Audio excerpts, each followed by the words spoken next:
नहमदुहु व नुसल्ली अला रसूलिहिल करीम अम्मा बाद फ़अऊज़ु बिल्लाहि मिनश शैतानिर रजीम बिस्मिल्लाहिर रहमानिर रहीम। अस्सलामु अलैकुम डियर व्यूअर्स, आपके फेवरेट इस्लामिक इंफॉर्मेटिव चैनल फतवा ऑनलाइन से मैं हूं शब्बीर अहमद।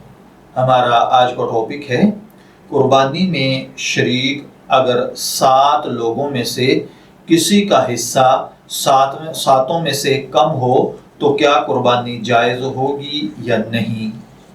ये एक सवाल है जिसमें एक भाई अताउर रहमान साहब ने पूछा है कि मेरे रिश्तेदारों में कुछ बहन भाइयों ने मिलकर कुर्बानी के लिए एक अलग गाय खरीदी। उस गाय में फी हिस्सा 13,000 रुपये का हुआ, लेकिन इनमें एक भाई जिनका नाम अब्दुल्ला है, उनके पास एक हिस्से की मुकम्मल गुंजाइश नहीं थी।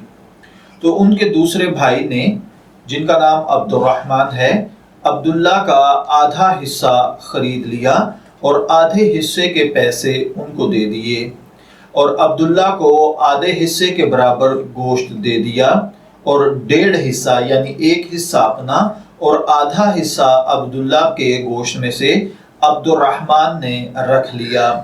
अब सवाल ये है, क्या इस तरह कुर्बानी हो जाएगी या नहीं। अगर नहीं हुई तो क्या सब बहन भाइयों की कुर्बानी ज़ाय हो गई या सिर्फ अब्दुल्ला की कुर्बानी ज़ाय हुई है। तो देखिए भाइयों और बहनों, याद रखिए, सेहत कुर्बानी के लिए ये ज़रूरी है कि कुर्बानी के जानवर में शरीक तमाम लोगों का हिस्सा कम से कम 7वें हिस्से के बराबर होना चाहिए।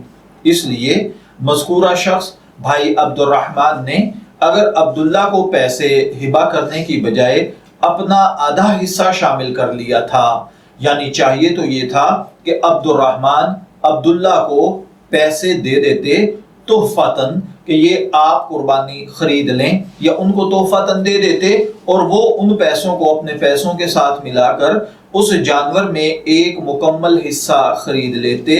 अगर तो ऐसा होता तो बहुत अच्छा होता, इसमें उस भाई को ज़वील कुर्बा के तहत अजर व सवाब भी मिलता और फिर उस भाई की कुर्बानी भी हो जाती। लेकिन चूंकि इन्होंने ऐसा नहीं किया, बल्कि इन्होंने वो आधा हिस्सा भी खुद रख लिया, उसके पैसे देकर वो गोश्त भी खुद रख लिया और अब्दुल्ला को आधे हिस्से में शरीक कर लिया। तो इस सूरत में शुराका में जो 7 अफराद इस कुर्बानी में शरीक थे, उनमें से 7 के 7 किसी एक की भी कुर्बानी अदा नहीं हुई। अगर अय्याम कुर्बानी गुजर चुके हैं तो दोबारा से इन 7 अफराद पर कुर्बानी लाजिम है। अगर अय्याम कुर्बानी गुजर चुके हैं तो इन पर इस कुर्बानी का सदका अपने हिस्से के बराबर करना वाजिब है, और अगर कुर्बानी के अय्याम अभी बाकी हैं तो फिर पूरी कुर्बानी लेकर 7 अफराद का दोबारा से अपना अपना हिस्सा लेकर अदा करना या अलग अलग अपना बकरा लेकर ज़िबा करना, इन सब पर लाजिम है।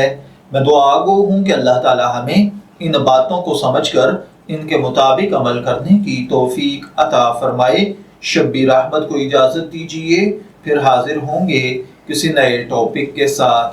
तब तक के लिए अल्लाह हाफिज़।